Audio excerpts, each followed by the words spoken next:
Hi, everybody. Welcome to Overthinking Games, a podcast about what games can teach us. We have a very exciting episode here together as we have a guest. My name is Seth. I'm an East Coast emergent educator who teaches science sometimes. I'm joined here by my co-host, Katie. Hello. I'm a special education teacher. And we are joined today by Renee Gittins from Stumbling Cat and the creator of Potions, A Curious Tale. Hi, pleasure to be here. We are so excited to have you on the show today.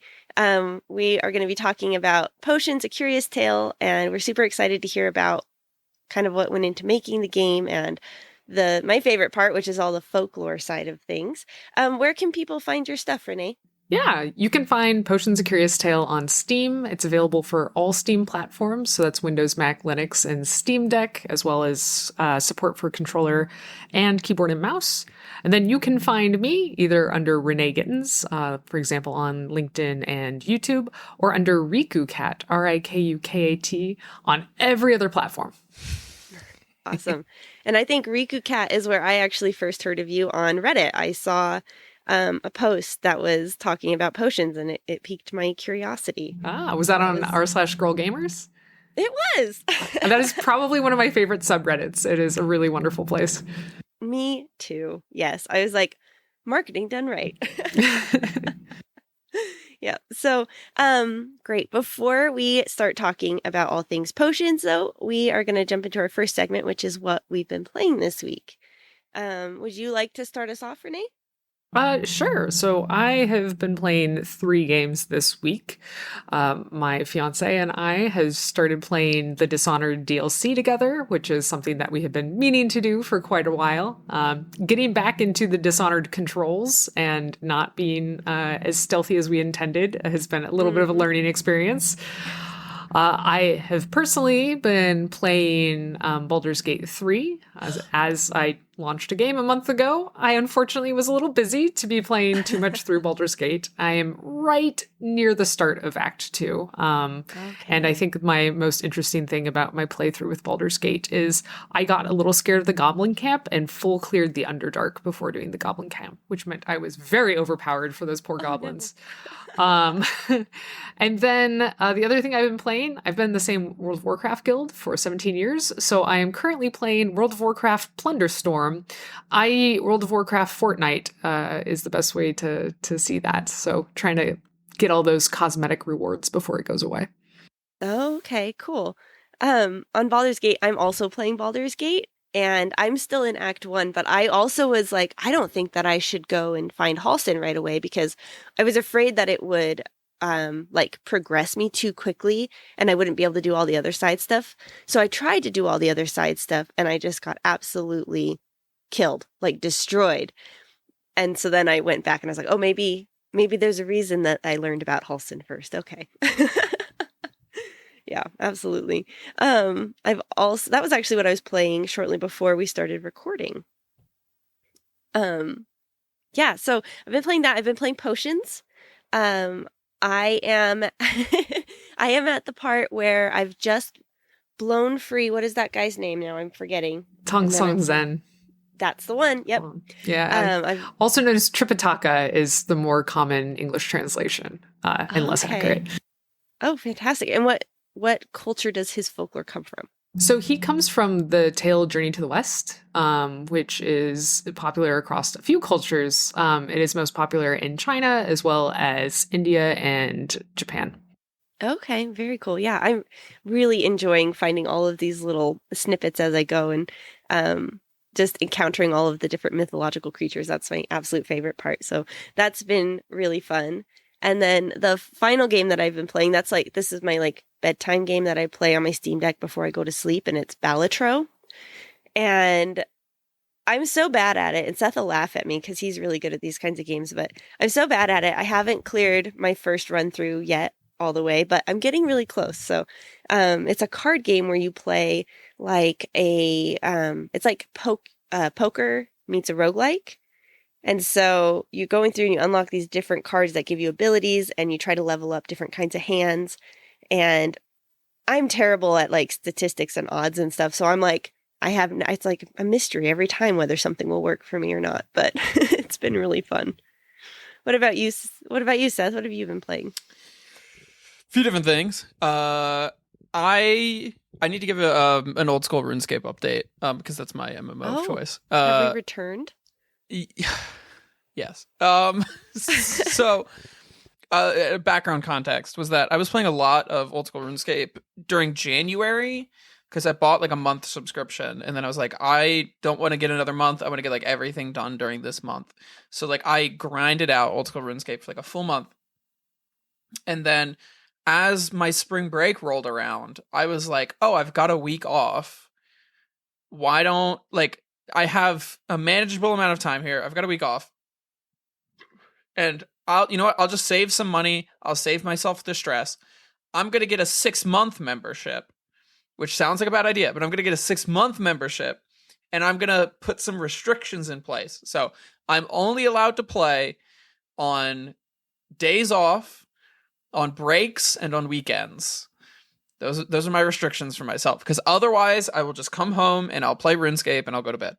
So I need, and you know what? I've managed to keep to that. Eclipse weekend was difficult. I was visiting my parents, but I did manage to not, I'm sticking to my schedule, and I'm being a good egg, and that's what's important. I feel like that's very convenient that you did a 6-month membership when there's 6 weeks of school left.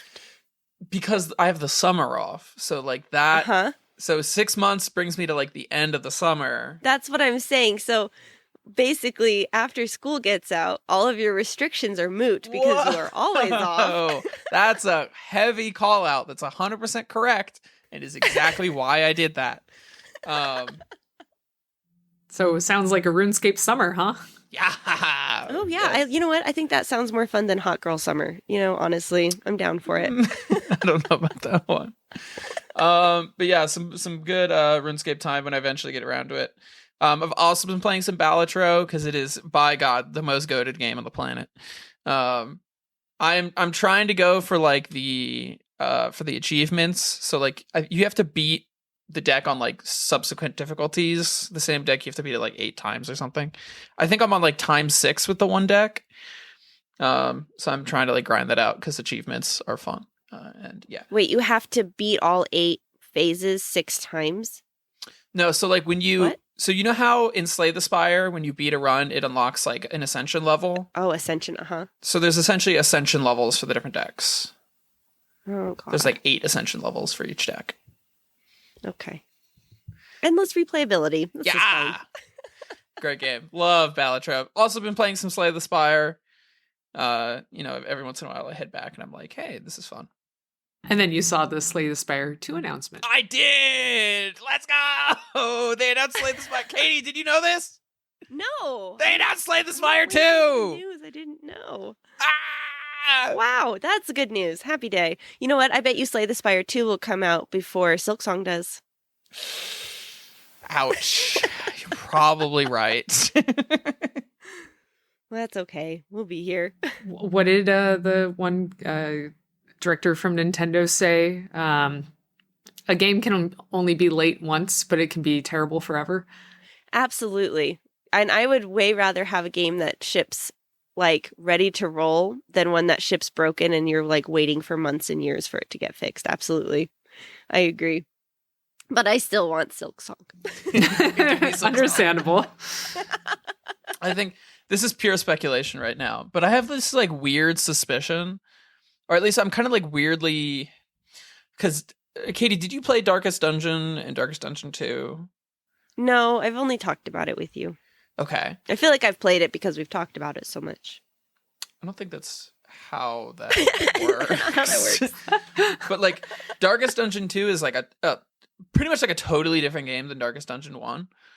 So I kind of wonder if like the Slay the Spire people will do that, because like I'm sure they've got like enough money to like, I don't know, do whatever the heck they want. And Slay the Spire is like such a good game that I'm sure they're free to do anything they want. My last note is I also played some potions because I'm prepared, which is better than I usually am. Seth. Although I did not play as much potions as Katie did, but I played quite a bit. I played like an hour or so. That's okay. Just by the way, fun game.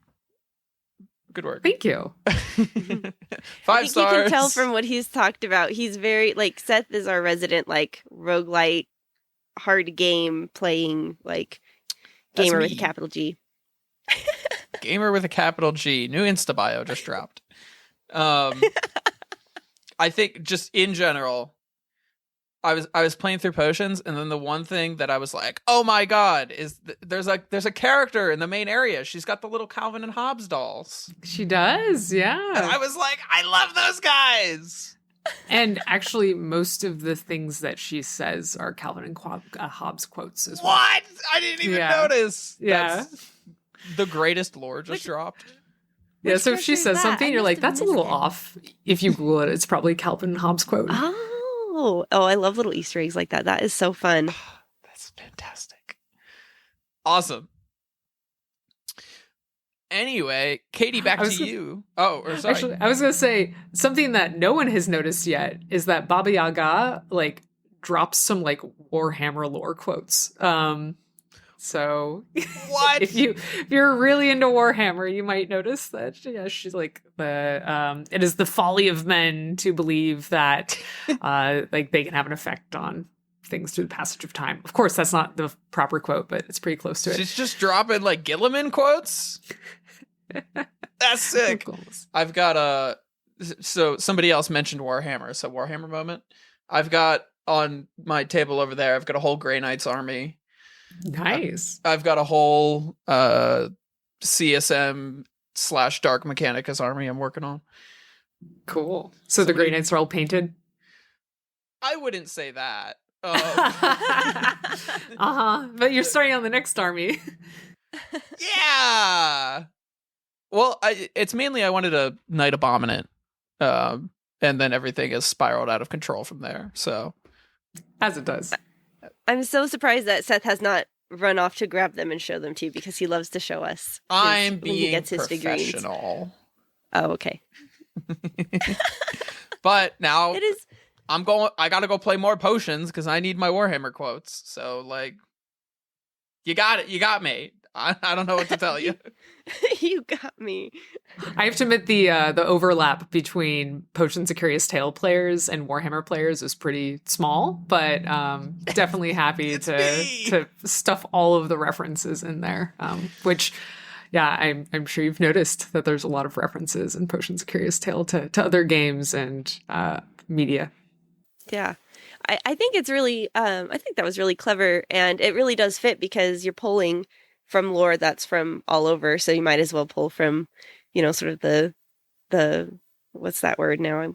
Pop culture sort of lore and that sort of thing as well, like gaming lore. I definitely gave the localization team a very troublesome title to work with. Yeah, I'd say so. I was impressed by how many languages it's been translated into. That is incredible. That must have been a serious feat. It definitely was. I mostly worked with All Correct for that, and they have been super wonderful. They definitely handled it with the care and respect all of these lore and culturally sensitive topics deserve. And I can let you know that we're actually adding Italian in the next patch. Oh wow, how cool. That is great. I love to hear that. I think I've played mostly like some Japanese games that have been localized for English, and like that nuance is so vital to really understand what's going on, because when you don't have that context, it can get real weird. Yeah, and Japanese has a lot of idioms that wouldn't make any sense in English. Absolutely, yeah. Well, that is a good segue. Well done, Seth. So our topic today is, of course, Potions, A Curious Tale, as we are here with the developer herself. And I guess our sort of our first question going into it is just like, what is Potions' origin story? What caused you to want to make it in the first place? I'm sure you've told this story a million times, but we want to hear it. No, absolutely. So I got my degree in engineering with a focus in mechanical engineering to become a biomechanical engineer. It was only my senior year of college that someone told me I could be a game developer. And I wished I had gotten a CS degree, but alas, I hadn't. Thus, I started in biotech and started teaching myself programming on the side, and then eventually tried to transition into the games industry. But it turns out that while game studios hire people out of college, they don't often hire people 2 years outside of school without a relevant degree who are self-taught. And thus I knew that getting a game development portfolio together showing work of my own on titles was really important. I wasn't sure if I wanted to be an engineer, a producer, or a game designer, and I had never designed a game, well, aside from some simple board games. So I decided, well, I should just try to design a game.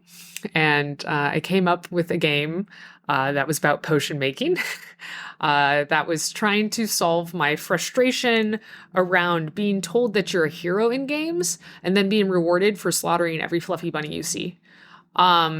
Because like a karma system felt a little forced, like contrived, and I wanted there to be an innate reason that the player's not just going to go slaughter every wildlife creature they see all the time, only when they need items from that creature, experience from that creature. So I decided the best way to do that is to make combat cost resources.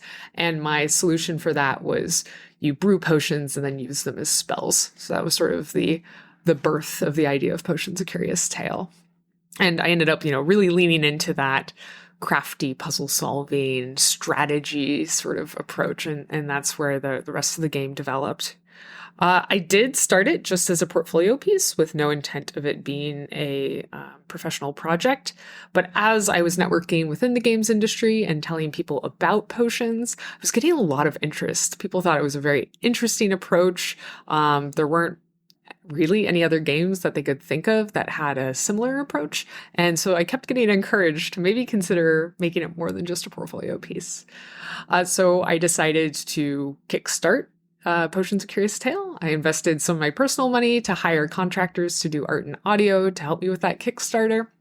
And then I launched it, and I barely funded it, like 15 minutes before the deadline. And so that gave me enough funds to keep hiring contractors and not enough funds to pay myself a single cent. But it was also a good starting point for my professional games industry career, and I was able to get contract work and then full-time employment within games while working on Potions: A Curious Tale on the side.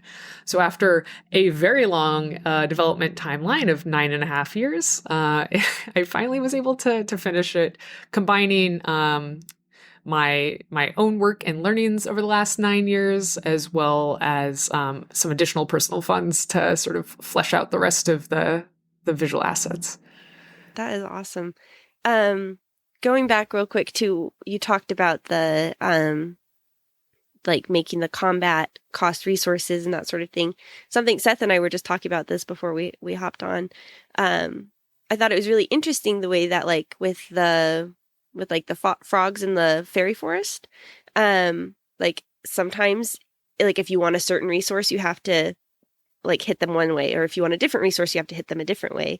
And so you can't just go through willy-nilly, just whacking everything, which I thought was very clever and also very like experimental. And I like how you've encouraged experimenting as you play in order to figure out what you need and how to get what you need, which I think a lot of games, sometimes there's that sort of, you have to just play to figure it out. But in this case, because you also have to discover the potions, I thought that was that was something that really grabbed my attention.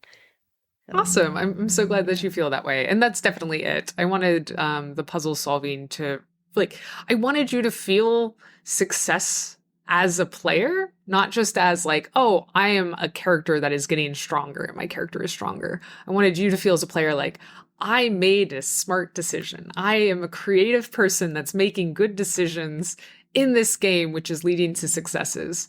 And so far that's been working really well for people. Like people feel very passionate and inspired by the game, and it feels good to make those discoveries and come up with problem solutions and figure out how to get different ingredients from creatures and things like that. Yeah, it was the game was an interesting experience for me in a couple ways, and I think part of it for me was some of the puzzly aspects there. And one of the things I definitely want to give a commendation for the game for is some of like the visual elements I think really helped in the game, because I remember seeing like, hey, this looks like a kind of like dead tree, and I was like, I bet you that one burns. And then of course like it does, and then I'm like, oh my god, I'm a genius. And then as soon as like you hit that first one, you're like, the other potion's got to be used for similar things. I'm like, oh my god, there's a seed.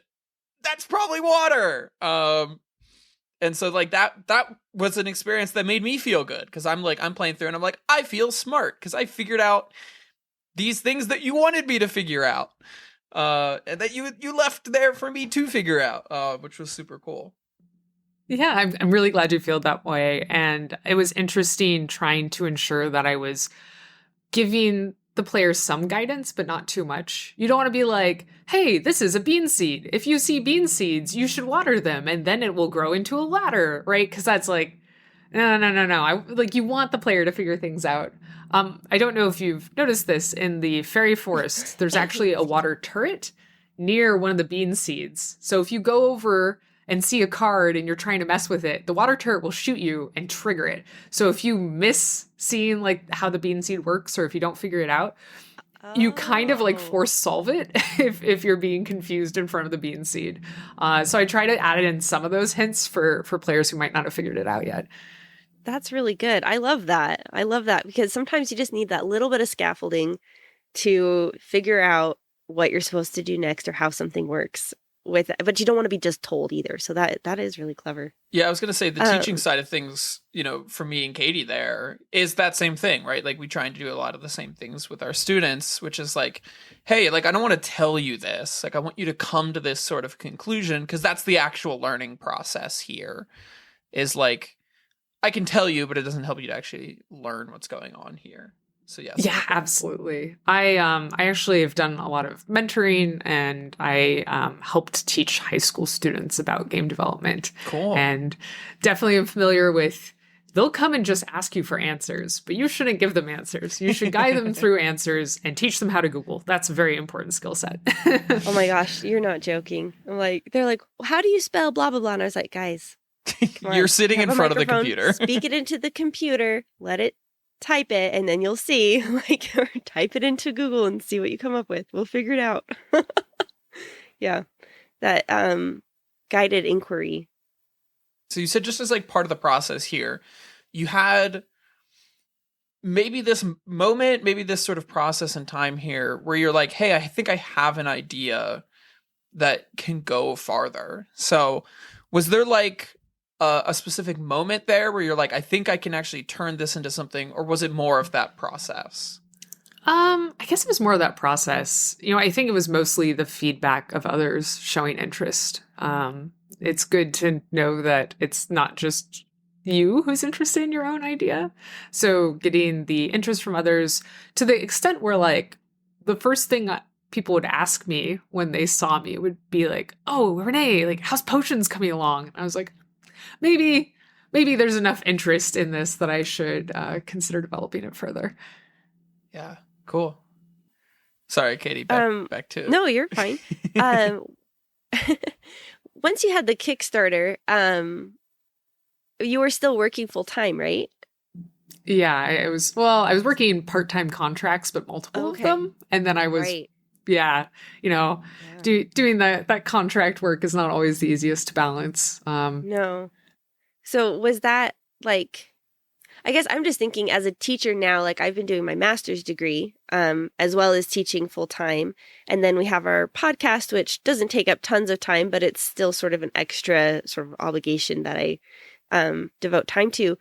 I can't imagine, like, was it difficult to find that balance to be able to work on the game and still maintain all of your other like responsibilities? Oh, absolutely. Particularly in my more senior management roles. So I was both the executive director of the International Game Developers Association, as well as the general manager of a AAA studio of about 155 people. Both of those roles required a lot from me, and especially leading the IGDA during the start of the pandemic, having to completely change our more like in-person focused plan for the year, and also try to support developers for their needs in regards to learning about the best remote work practices and mental health support and other resources. So it is certainly a challenge to work on a side project, and even more so when you're doing full-time or over full-time work. And the thing that I found to be most effective for myself is to hold myself to small bite-sized goals. I held myself to generally one commit a day, so one git commit a day, even if it was just a one-line bug fix. As long as I was opening the project, doing something, I would feel accomplished. And much like the advice of don't hold yourself to working out every day, hold yourself to getting dressed and going to the gym. Once you're in there and starting to muck with things, it becomes a lot easier to get into it. And if I was burnt out, I would recognize I was burnt out and step back and say, all right, I'll try again tomorrow. I think it's very easy to be super hard on yourself and have a lot of expectations for yourself, and then to beat yourself up over it, and then for that to affect your mental health and your ability to perform. And so, especially when you're working on a side project, it's very, very important to not be too harsh on yourself while working on it. Yeah. There's that vicious cycle of anytime you start a sentence with I should, you're already off to a bad start, right? I should be working on this, or I should be doing that, and then it just saps your will to live. Yeah. So I definitely empathize with that. It's I think it takes a special kind of sort of passion and commitment to pursue something like that outside of the normal scope of, your paid job or things like that. So that's really neat. Did you have mostly the same team the whole time, or how did you work with that since you had contractors? Yeah, not at all. It's very hard to keep someone for so long on a project. The one team member who I have had who's been stable throughout, once I actually brought on team members, is Jake Neal, our environment artist. So that has been really wonderful to be able to have all the environment art work together, right? It's very consistent. But yeah, I've gone through 4 or 5 audio people, a bunch of different character artists, like 4 or 5. And especially having hired mostly juniors or even people without professional game development experience, it can be very hard to keep a consistent style, and sort of managing that and the approach was certainly a difficulty. But everyone that I've worked with has been truly wonderful and very easy to get along with, and very understanding of feedback. So it's still been a pleasant experience. And I'm really happy that a lot of people started their game industry careers working at Potions and then went on to work at Bungie and other great studios. So I have two sort of questions connected to this. So first thing is, just because I don't know enough about the space, is it like relatively normal to be like, hey, this is a game that's like taking a while to make, and therefore like I'm gonna have a couple different like environment people, or like there's going to be a couple different sound people, just because like that's the nature of how contracting works? Is that like a fairly normal part of the process? Yeah, and I would say that's relatively normal within large games as well. If you're working on a AAA game for 8 years, you will expect to see a decent amount of turnover for those teams. I think that it's like between 5 and 15% turnover per year is expected. So the longer that your title is going on, the more you expect to see new faces. Yeah, that's one of the interesting things. Again, just sort of from the teaching background, like I think we sometimes get in the mind of being like, hey, like teachers just do this job for like 20 years sometimes. So like schools have some there's a lot of schools that have like 2% turnover rate or something ridiculous. And you just kind of get into like education mindset about things. So the other question, and I'm just fascinated about like how things get started. So like you've brewed up an idea for a game, you're taking it to Kickstarter. Brewed. not intentional, no pun intended. You've heard of this idea for a game. You take it to Kickstarter. You're like, I have an idea. I want to market my idea. How did you be like, I need to go find a team now? Was that like before or after you had sort of started to get a little bit more of this like game industry experience? So I decided to build a team the moment I decided to do a Kickstarter. And I took a year to research Kickstarter thoroughly, to find team members, to create a prototype and to create a trailer and then launch the Kickstarter. So this wasn't just like, I'm going to Kickstarter and then like next month, launch Kickstarter. I went into it with the best of my abilities. And I mean, that's how I've treated every aspect of Potions. It was similar with launch. Like I didn't willy-nilly launch the game. I did all of my research, checked all the algorithms and magical numbers and things I needed to hit.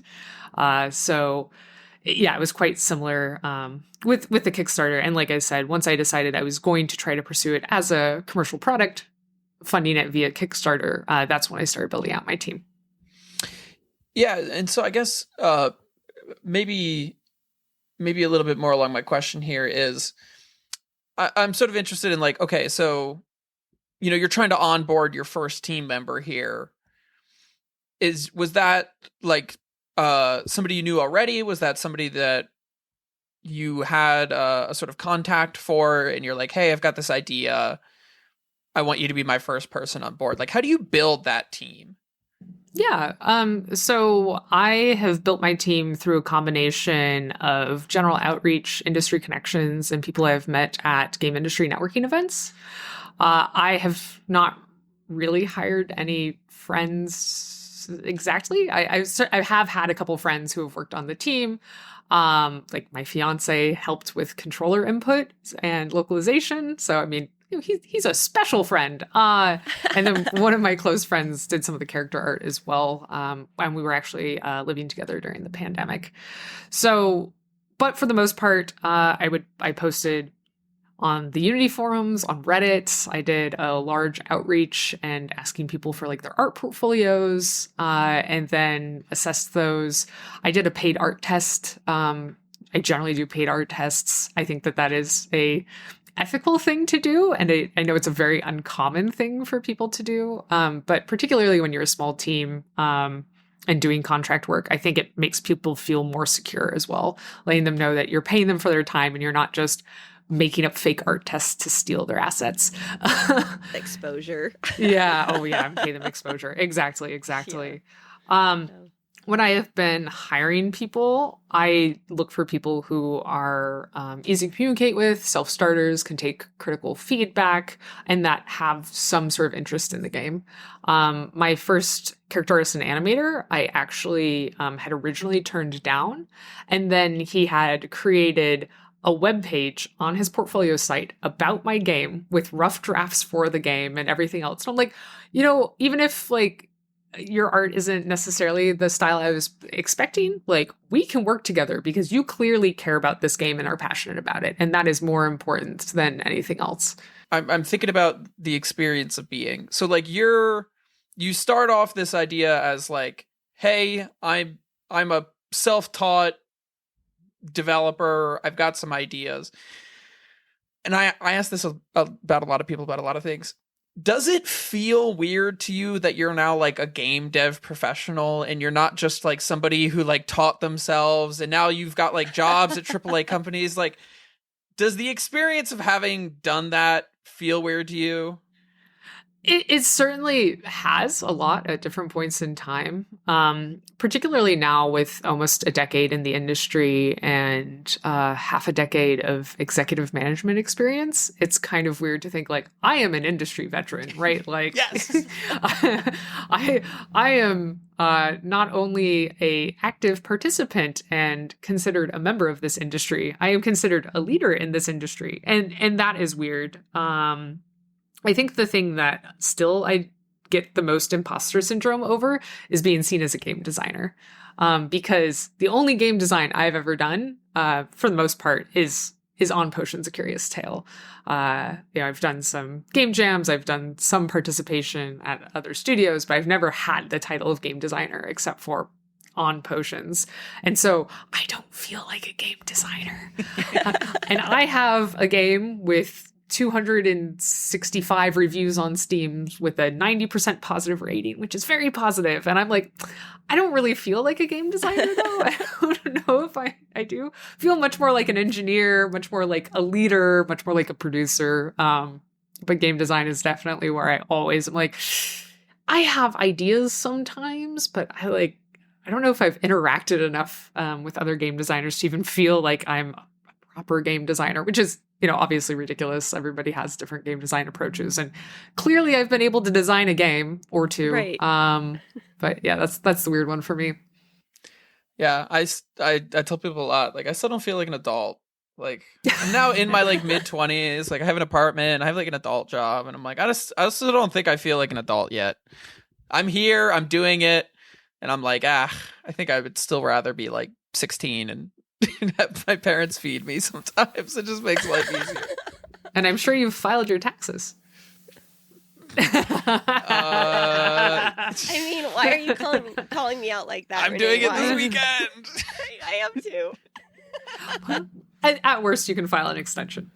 Right. No, I mean, why file on time when you could file more paperwork to file late? It's fine. Well, as we've said, we can only be late once. It's fine. That's my take on special education paperwork as well, unfortunately, sometimes.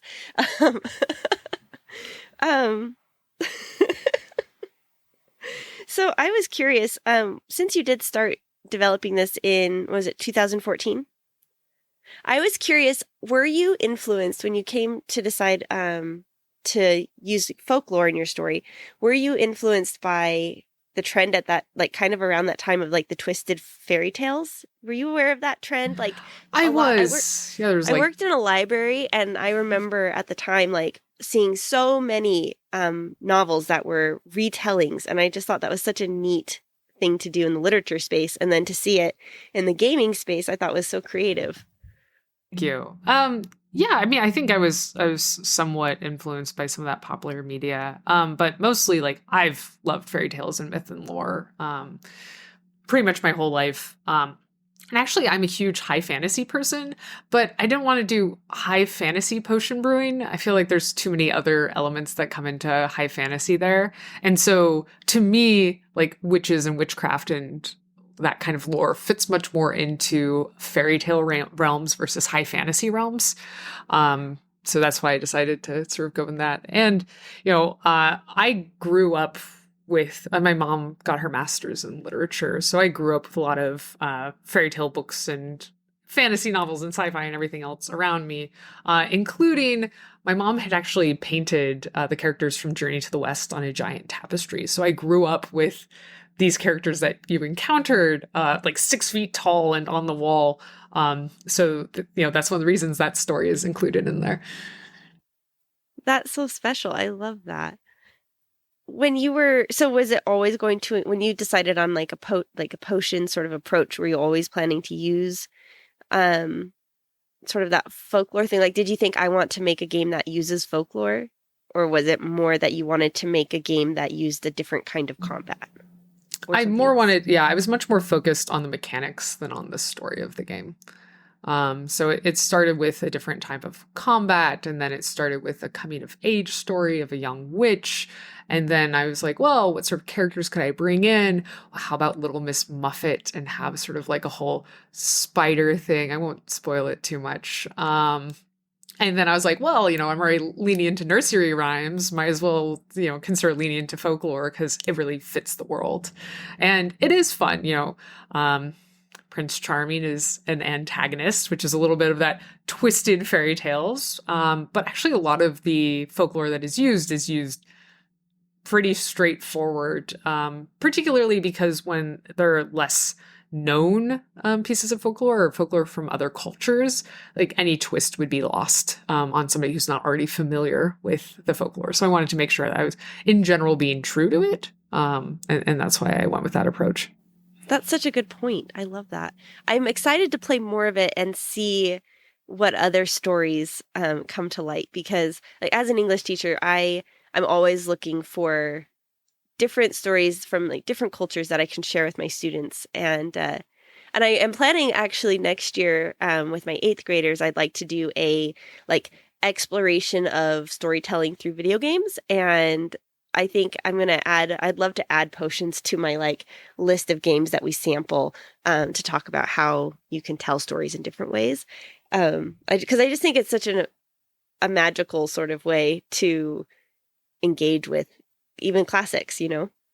Yeah, I would be so honored if that was the case. And like, I mean, the demo of the game is like 2 or 3 hours long and covers many stories and fairy tales. So yeah, your demo is very generous. I thought that was very cool that you offer such a big demo. People can really get kind of a feel for it, and I think once you start playing it, if you feel like it's your kind of game, you'll know, and then it's very worth it to just purchase the full game, in my experience. I had been kind of following you on Reddit, and then you wound up on my TikTok, and I saw the video when the Command and Conquer things and all of those things were dropped and how upset you were, and I was like, you know what? Screw this. I'm buying the game right now. Wait, take a step back. Somebody mentioned Command and Conquer. Why are we talking about Command and Conquer? So EA re-released all of the like 7 of the Command and Conquer titles on Steam. When did they do that? Did I miss this? And it's like 2 hours after I launched my game. Did they drop Red Alert 2? On International Women's Day. Right. And it pushed her off of the front page. Ooh. And it was awful timing. Yeah. And I knew it was like, obviously it wasn't an intentional thing. They didn't even think about other people at all. Of course, why would they, right? But I was moved by that. And I was like, you know what? I'm going to buy the game. And then I started playing it and I just enjoyed it so much. And that was what I was like, you know what? I'm going to make a little review video because I've been dabbling with editing. And then I was like, okay, I'm going to get my guts up and I'm just going to ask her to come on the show. I'm glad you did. Yeah, no, this has been really wonderful so far. Yeah. Yeah. So, when it came to deciding which stories and like how you wanted your writing to go, what was your sort of decision process, I guess, for which stories you wanted to include? Did you just make like a master list and then whittle it down, or how did you do that? So I did it more based on the experience I wanted the player to have than the stories. So the stories fit around bringing the player through the overall story of Potion's Curious Tale. Luna's overarching story is not based on a fairy tale or folklore. It sort of has its own influences there. The balance between light and darkness is really a big theme. And so I tried to figure out, okay, as she's getting into this next biome or area, as she needs to come up with these next struggles, like what sort of fairy tales would work there. And I did lots and lots of research as well. I have tons of folklore and collections of fables and tales and myths. And I even have Rejected Princesses, which is actually a really fun book. If you haven't read it, I highly recommend checking it out. It's basically a bunch of like cool fairy tales and folklore about women that didn't become as popular as some of the ones that we are familiar with. So those are great. Called Rejected Princesses? Yeah. Okay, I'm going to write that down. I will look at that. I love a good anthology. And yeah, so, there were a few that I knew I wanted to include. I knew I wanted to include Baba Yaga. I knew I wanted to include Journey to the West. And then from there, I tried to branch out into folklore that I was less familiar with. For me, it's really easy to lean on Western folklore as well as like Japanese folklore, because those are the 2 areas that I'm most familiar with. So I tried to intentionally research other areas of folklore and bring those in so I wasn't being too biased towards those cultures. I love that. I think one of my favorite units that I teach every year is like mythology and folklore. And every year I always try and just seek out more stories, different stories. And that because there's such a wealth of of lore out there. And it's very interesting. The more you dive into it, the more you start to see like those parallels sometimes between cultural stories and like origin stories and things like that. And I just think it's fascinating. So I was very like, to me, like the story side of potions and the lore and Luna's journey, it feels like that was the whole point of the game, and that like the mechanics are part of how you're telling that story. So it's interesting to me that actually like in your development side of things, that like the mechanics were what came first.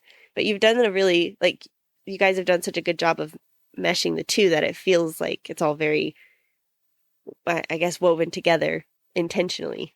Yeah. Yeah, I have to admit that writing is probably my favorite part of development. I didn't expect that. I've half-heartedly attempted to write novels in the past, and I have been a freelance games journalist, but I never thought that writing is where I'd like really get all of my excitement. So I've had a lot of fun with it, and I definitely put a lot of time and focus into making sure the writing, and I don't think you've probably gotten to too many of the poems, but like the poems and stuff. I've seen some of the poems like in the riddles for the puzzles. Yeah, it really ramps up as you get towards the middle and end of the game. Oh, wow.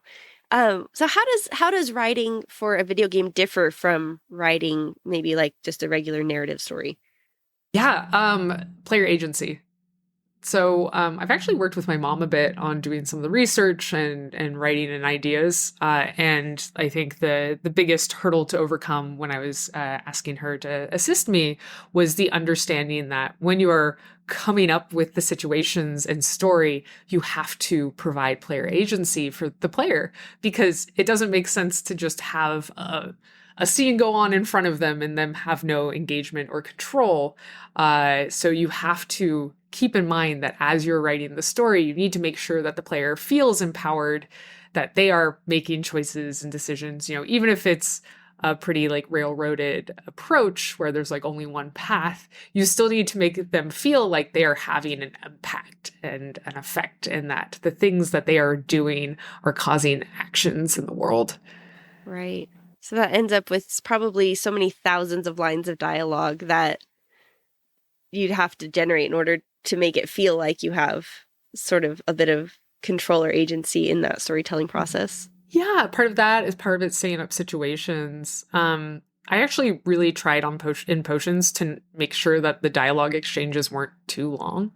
There's a couple areas in the tutorial where, Granny has to tell you a decent amount of things about crafting that are a little longer, but most of the exchanges are only like 3 to 6 lines back and forth and generally pretty short, because I wanted to make sure I wasn't losing player attention and that I was communicating a lot quickly. So it definitely took a lot of iteration to ensure I had the characters' personalities coming through and what they were saying and how they were saying it without them being overly verbose. Mm-hmm. Yeah. Has to be very tight. Every word has a job, right? Exactly. Mm-hmm. Yeah. So, is there anything? Go ahead, Seth. Go first. I was gonna say a bit of a question leading to another question, but do you consider yourself as like a indie developer, even though you sort of have like experience with other stuff, I guess? Yeah, I would definitely consider myself an indie developer, perhaps first and foremost. I would say that one of the main qualities, not necessary qualities, but one of the main qualities of being an indie developer is wearing multiple hats. And I certainly think that is sort of how I define myself, right? Like I've done almost all the programming in the game, almost all the game design, almost all the writing. And I've actually done the art and audio implementation, even if not the creation of those. So like I know how this game works from top to bottom. Like there's not an aspect of it that doesn't fall within some set of my purview. So that makes me feel very indie. Now, when it comes to other areas of specialization, like I certainly have been at larger studios, and as I said, I was the general manager. That is all very business oriented generally. Like as an executive, you are dealing with business problems much more so than game development problems. And so I feel even as my identity as a game developer, I am more of an indie developer But in like a business sense, I feel like I'm certainly a business professional. Like I know business operations and management and making people feel valued very well. But when it comes to like AAA development, I don't feel like a AAA developer. I feel like a AAA manager. Yeah, and so that was going to be my follow-up here. So like you're putting on a lot of hats in different scenarios, and sometimes they get taken off and other ones get put on here.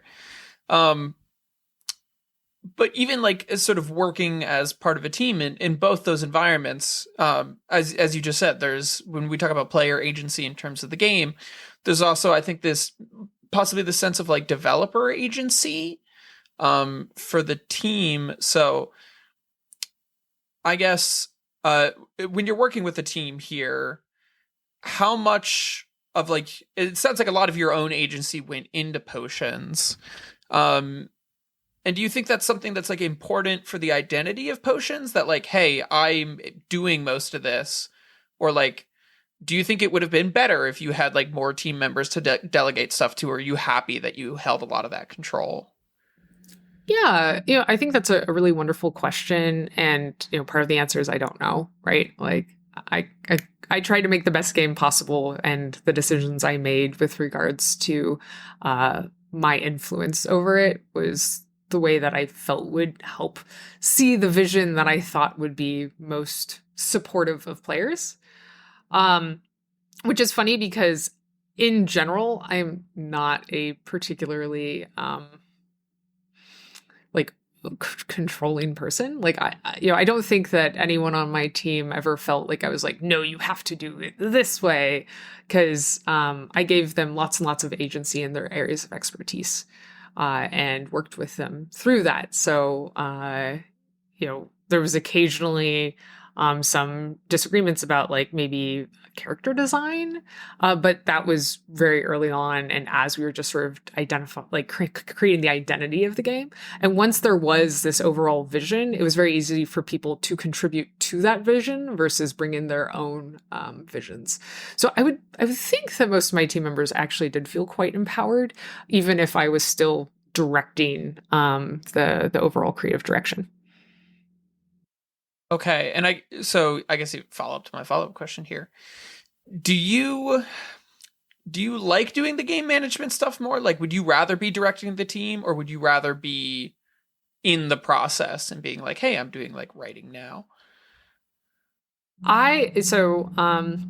Throughout my career, I have noticed one thing, and that is there is nothing that frustrates me more than bad management. So Fair. I often find myself going into management positions to like protect other people from what I would consider bad management. Now, of course, I don't have perfect ability to self-reflect, so maybe others consider me a bad manager, but I try not to be. I wouldn't say I want to be like controlling, but I want to be empowering. Like I love helping others unlock their full potential and be unburdened by weird technical hurdles or administrative hurdles or whatever else is troubling them. I like helping people have effective and productive communications, particularly in times of conflict. Like I like being a problem solver. And I think over my career, I have found I love technical problems. I love game design problems. I love people problems. Not to dehumanize people too much, but people are really complex, and their feelings and emotions and goals and desires are something that requires a lot of nuance and consideration in order to ensure that they are happy and productive and feel like a respected member of the team. And I find that to be a very interesting problem. So that's something that I've put a lot of time into. I mean, obviously, both throughout my career, but also through my volunteer work. Like the IGDA's mission is to support and empower game developers in achieving fulfilling and sustainable careers.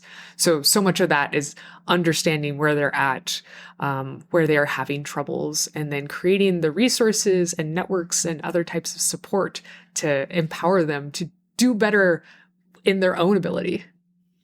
Yeah. Awesome. I think a sentiment to echo, and I don't know if Katie has a similar experience here, but like pretty much the reason I became a teacher is I had a teacher that I was like, I could do this better than you could do it. And so like I sort of get the experience of yours was like, hey, protecting other people from bad management. Mine was like, I need to protect people from bad teaching. And I can do it better than you can do it. So like, I'm gonna go do it. Anyway, Katie, back to I was thinking as I was listening to Renee, I was like, oh, like teaching has so much of teaching is purely management and creating an environment where students can be set up for success and identifying obstacles and finding solutions for them. I think that's probably like 80% of my job, and the other 20% is actually teaching the content. Yep. But so do you think going forward, do you have other games that you want to make, or do you feel like you're going to want to like go more into that manager sort of side of things, or?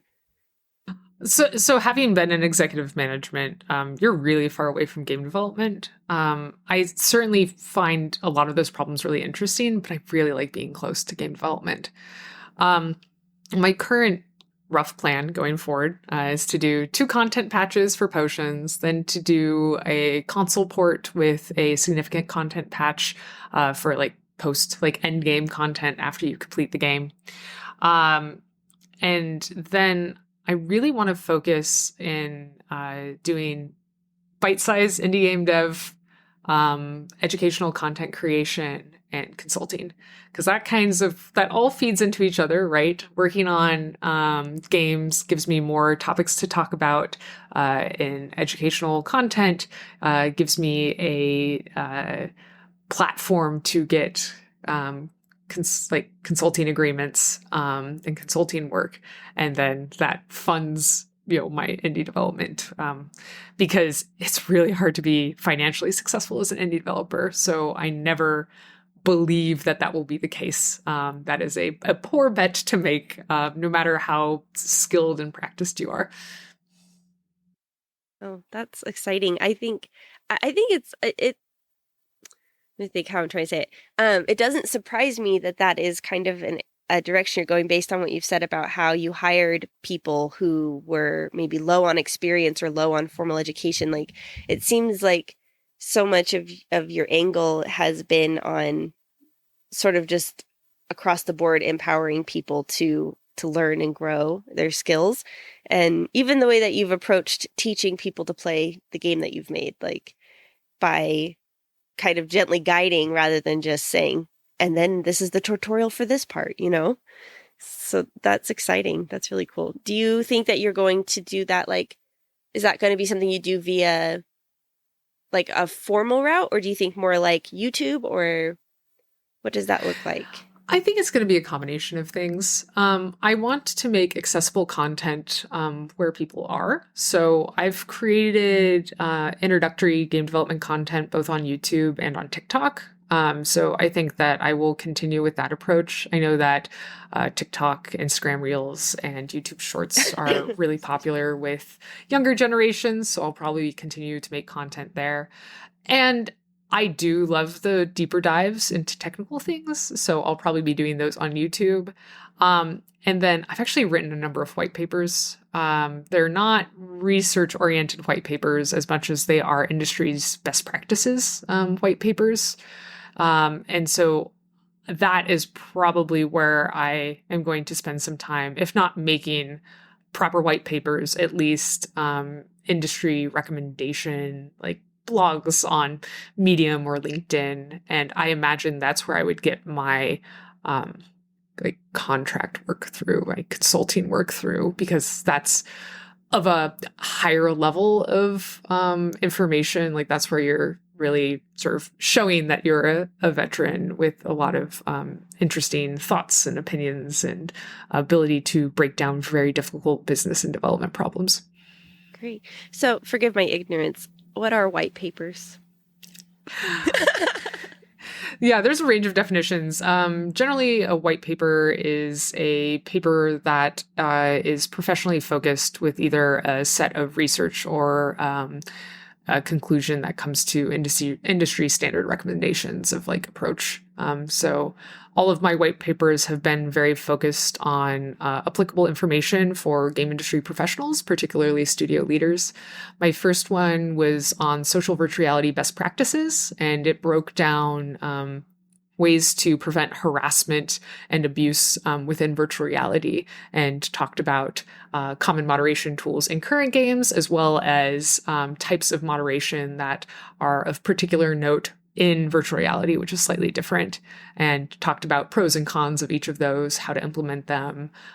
So it's pretty much a how to prevent harassment 101 and all things that you need to consider. You know, it didn't say this is what you have to do, but it says like, hey, in a competitive game, like keep in mind that if you allow people to completely block and ban others so they never interact with them, and you have a ranked queue, you might lead to a situation where players are unable, who block a lot of people, are unable to queue and actually get paired. So if that is something that you are implementing, keep in mind that that might be one of the like edge cases situations. So like giving recommendations as well as context of additional considerations to make.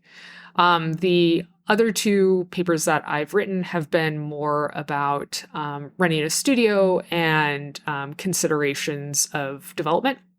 So the first is cultivating and sustaining a positive work culture. So that talks about recruiting, diversity, hiring, feedback, resources for employees, how to cultivate a positive work culture, like things to consider about workplace standards and practices and vacation and sick days. And so it just goes over like all of the things that you might want to consider as a studio head when trying to cultivate a studio that is going to be supportive of your employees and make them feel valued and that they are growing and that they are supported and healthy, right? Mentally, physically, emotionally healthy. And then the other one is on inclusive game design, inclusive and diverse game design. I'm totally forgetting the exact title of it. But it's about how to look at the development of a game from the very conception to ensure that you're being considering diversity and inclusion, and what is even diversity and inclusion, like, right? Like a lot of times we think about culture and gender identity and things like that. But there's also marital status, financial background, level of education. There's a lot of things that feed into creating fully formed, diverse, dynamic characters, as well as the world that they're in. Like if you are going to be creating a character's town, you want to think, is this a fishing village? Is this a village in the mountains? Like, are there any influences on their clothing material or other considerations for their cultural history? Like what sort of dynamics and interpersonal relationships would they have or frown upon? So it goes deep into that. Oh wow, that sounds so interesting. I think when you think about world building, like even like I'm a writer, just as a hobbyist, and when you are building those worlds, those are things that you might not think about just automatically because we all have these ingrained biases about like, oh, this is just the way that life is for us from our perspective. We don't realize even that it could be different or that it is different for other people. I think that that's such an interesting thing to have to think about from a almost like so like removed from the actual game development side of things, that you have to think about approaching it with that sort of perspective. Yeah. And these are all free on the IGDA's resource library. So you can look them up and download the PDFs for free and check them out yourself if you're interested. Oh, fantastic. So that's great. Thank you so much for sharing that. Is there anything that you have wanted to say about your game or about your process that you haven't really gotten a chance to say, or that you wish more people knew? I know, put you on the spot. Sorry. Yeah, that's a really good question. I tend to be able to weave in any things that I usually want to say. Communicator. But something I think that's really important is like Potion's A Curious Tale is intended to be inspirational, right? Like it is intended to be empowering and inspirational and to reward the player for their own abilities and intellect and problem solving. And so, I've said before, like I've noticed that the main target audience for potions tends to be young girls. And I think it is so important for them. It is so empowering for them because it shows them that they can be heroes with their abilities that they have right now, their own intellect, their own wit, that there's a place for them, that this is a game for them. And yeah, like older people enjoy it, men enjoy it, people of all genders and ages enjoy it. But I think truly empowering and uplifting young girls is one of my main goals. And I'm so glad that it has connected well with them because I know that at that age, I had to come over a lot of adversity, particularly because of my interest in STEM. My second grade teacher told me when I finished math early for the year that girls didn't need to know more math. So I didn't need to approach any additional math. And like, I mean, this was in like 98. Like, it's not forever in the past. And I'm sure that there are many other people going through those same struggles. And so I hope that they can find this message empowering, even if they're not a young girl. Like, anyone can find this message empowering. And yeah, that's the important thing to me. Fantastic. Yeah, I think you and I are close in age. And I know growing up playing games, there weren't really games that were geared towards girls that unless they were girl games. Like Baby Barbie fashion designer. Yes, I was going to say that. Yeah, it was great. I loved it. But it was limited, like the games that you would go into Best Buy or whatever and see the pink box set and you would know that that's a game for me. And so I think it is very it's very like inspiring and just encouraging now to see that there are these games that are not dumbed down for us and for girls coming up now, that they can play games that have, more complex combat mechanics and that have more complex stories that they can see themselves in, which I think, we didn't necessarily have when we were growing up. So that is very inspiring. Yeah, I don't think I think the first game I played that had a playable female character was like a JRPG when I was 11 or 12. And I started playing games when I was like 4 or 5. So it took a long time until I was able to play a game where I could even see somebody with my own gender identity. Well, thank you so much for joining us on the show, Renee. Before we close out, would you like to plug where we can find potions and all of the things? Yeah, absolutely. So you can find Potions: A Curious Tale on Steam. It's available for all Steam platforms. So that's Windows, Mac, Linux, and the Steam Deck. And it supports both controller and keyboard and mouse. So you can play it however you like. If you'd like to find me, you can find me as Renee Gittins on YouTube and on LinkedIn. And you can find me as RikuKat, RIKUKAT, everywhere else. Fantastic. Thank you so much. This has been Overthinking Games, podcast about what video games can teach us. You can join us next week. We post weekly. And if you want to tell us what you think about potions or what game you're working on or any other thoughts you have, you can send us an email. It's in our show notes. And we'll catch you next time. Thanks. Bye. Bye, everybody. Bye.